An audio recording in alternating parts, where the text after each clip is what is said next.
So, you're just a leech living off your parents at your ripe old age, huh, Lily? Leeches should get lost. This is going to be our house. My 8-year-old niece, Emily, spat out these hurtful words, grinning. My sister Anne and her husband Sam were snickering next to Emily. I could guess the kind of parenting they were doing, given the outrageous statement from an 8-year-old. I no longer feel any need to forgive them, my niece, my sister, or her husband. I felt the pent-up anger inside me flare up. My name is Lily. I live with my parents at our family home. I used to live on my own, but I moved back home because I was worried about my aging parents. I love my work, and I'm not at all interested in relationships. I never intended to get married in my life, and one of the reasons I decided to live at home was to cherish the time I had with my parents. My dad was a chef, and of course, he's really good at cooking. Even after retiring, he cooked for us at home, and I always looked forward to meals. Having experienced living alone, I missed my dad's cooking, which is one of the reasons why I returned home, but that's a secret. When I decided to live with them and support the household, my mom retired from the part-time job she had held for many years.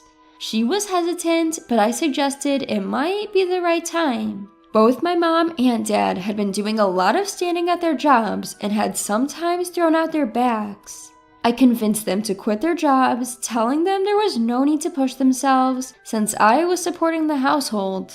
I'm a mess outside of work, and I'm not good at housekeeping, so I appreciate that my parents are at home doing chores. It's a win-win relationship between my parents and me. Disturbing the stable life are my sister and her family. My sister Anne and her husband Sam bring their 8-year-old daughter Emily almost every week. They come uninvited, drive 30 minutes to our house, and ask for meals. My sister says, "It saves on our food expenses, so we come every week. Raising a child really costs a lot of money." And her husband Sam neither denies nor hides it. They would eat the meals my dad cooked as if it was their right, then leave without cleaning up. That was their weekly routine. Even if they just came, ate, and left, I might have let them do without anger, but my sister's other behaviors were unacceptable. Every time before leaving, Anne would scrounge around our house. She would take things she thought could be sold on an online flea market app. So I've had to hide my accessories and important clothes in the back of my closet. On top of that, she rummages through our fridge, taking food ingredients without asking us. When I told her that would be a crime if she were a stranger, she dismissed me, saying, "You wouldn't understand, Lily. It's tough to keep a household running when you're married." But Anne is not the only selfish one. Emily, who inherited Anne's genes, has become more and more like her as she grew up. Ew, this is gross. Emily made a sour face at the meal my dad made. Neither Anne nor Sam scolded her. The meal was made by my dad, who's a retired chef with pride. There was no way it could be bad, but Emily complained, "I can't eat this, it's disgusting. I want cake." When Sam heard that Emily wanted cake, he turned to me and asked, "Do we have any cake? Emily seems to want some." Even I couldn't help but frown and respond, "Huh?" Sensing potential trouble, my father quickly stepped between Sam and me, apologetically saying, "Sorry, we didn't prepare any cake. Did you not enjoy today's meal, Emily?" Emily seems rather displeased. "Yes, Grandpa's food is always yucky. I only want to eat sweet things. Desserts are the best. I don't want to eat Grandpa's food." "Oh, I find it convenient and it saves us on grocery bills, so it's fantastic. But if Emily says so, we have no choice. Dad, Mom, please prepare some sweets and cake for Emily next week." I couldn't forgive my sister Anne for accepting Emily's selfishness as a matter of course and bossing our parents around. However, if I spoke out now, our already shrinking parents would feel even more troubled. I pitied my parents and, unable to complain that day either, sent off Anne's family as always after they had finished looking through our house. I can't believe the audacity, acting that way just because it's their parents' house? Unforgivable. Exposing my anger, my mother apologized, saying, "It's my fault for not having the cake ready. I'm sorry." while my father silently discarded the leftover food prepared for Emily. My heart ached at the sight of my parents' actions. I spent the following week contemplating whether I should tell Anne and her family not to visit anymore, only to have them arrive at our home yet again. Without any notice, as if it were a matter of course, Anne's family walked in asking, "Is dinner ready yet?" Emily complained about the cake my mother had bought, saying, "I prefer one with more strawberries." Sam changed the television channel without asking. Seeing my sister and her family doing as they pleased as usual, I was flabbergasted when my father's cooking was ready. Anne and Sam were enjoying their meal, chatting, and even sharing a bottle of wine. Emily, dissatisfied with the cake we'd bought and refusing to eat a single bite of the meal, was playing a game on her smartphone saying, "Grandpa and Grandma are really useless." As I wished them to leave sooner, Anne suddenly cheerfully mentioned, "Oh, right. We decided to move into this house from next week." "Huh?" My voice echoed with surprise, and it seems that my parents, who hadn't heard this before, were equally shocked. Sam supplemented Anne's announcement saying, "It's a hassle to drive here every week. Besides, if we live together, we can save even more on groceries, and we won't have to pay rent." Unable to utter a word, my parents stayed silent, and I finally objected, "Wait a minute. That's quite sudden. We don't have enough rooms, and you're planning to live here without contributing financially? That's way too presumptuous." Anne and Sam's faces contorted at my words, but it was Emily, not them, who rebutted first. "Lily is an embarrassing adult who needs to move out anyway." Setting her smartphone on the table, Emily stared at me defiantly. "What do you mean by I need to move out?" "Lily, aren't you a parasite living off your parents at your age? Parasites should get out. This will be our house." Emily, sounding smug, received stifled laughs from Anne and Sam. For a moment, I wondered if an 8-year-old should talk this way. I had to do a double take when Emily, all of 8 years old, called me a parasite. Based on the reactions of Anne and Sam, I assumed that they had indoctrinated their daughter to think of me in such derogatory terms. "No, Emily, don't say such things. It'll hurt Lily's feelings," Anne said. "I don't want to live with Lily. I want her gone by next week. It's embarrassing to live with a parasite. What if my friends find out?" Emily was looking at me as if I were garbage. Anne and Sam were chuckling beside her. I felt a surge of anger, having endured their behavior for so long. "All right, as per your wishes, I will leave by next week. Rest assured," I responded. Anne's family seemed satisfied with my response. They left, as usual, without helping clean up. My parents looked terrified at the prospect of living with Anne's family, but they were relieved when I proposed a solution. There was so much to do before Anne's family moved in. My parents helped out, and it was a great relief. The house had been tidied up, and the move is complete. Just as little Emily asked, I've effectively moved out of the house for them. The day arrived when Anne's family was supposed to move in. I was busy organizing my stuff in my new place. I missed my old house where I had lived for so many years, but the new place was nice, and I felt a sense of relief, knowing that I wouldn't be irked every time Anne's family visited.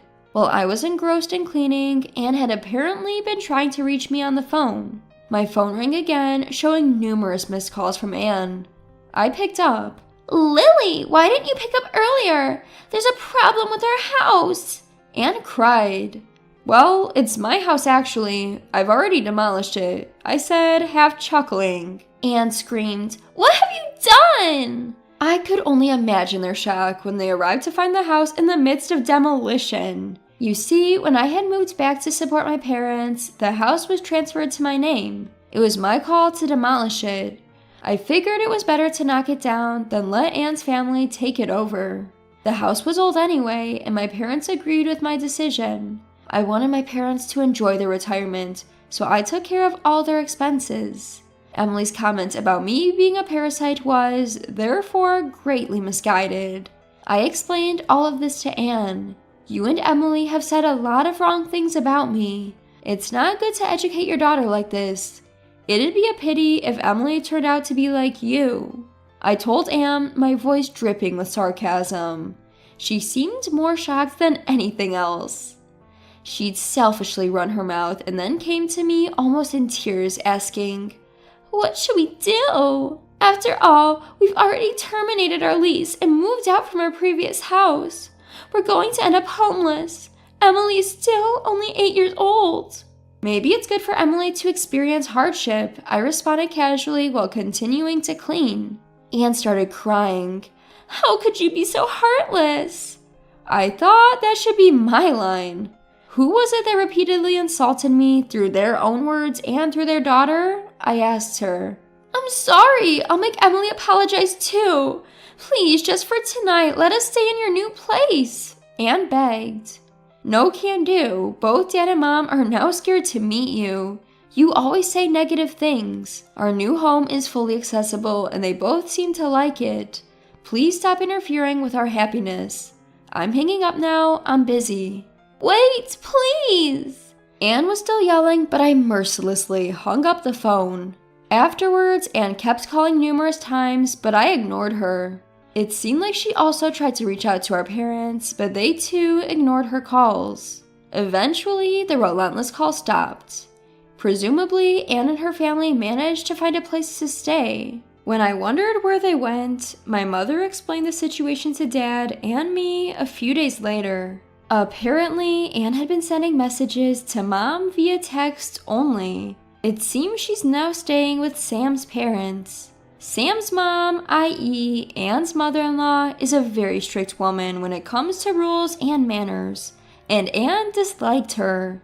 Anne appears to be struggling living under the roof of such a stern mother-in-law. Emily, too, who used to be spoiled rotten, seems to be learning a lot from this strict mother-in-law. There's no doubt she would have grown into a terrible adult if she continued her old ways, so in retrospect, this seems to be a good thing. It may be tough on Emily, but it's unavoidable. I hope she'll manage to become a well-mannered grown-up. It seems Anne and Sam were more broke than we imagined. Sam was a fan of gambling, frequently squandering his money on various bets. Anne wasn't against gambling and didn't stop him, even enjoying it with him at times. However, they accumulated a substantial amount of debt due to their gambling.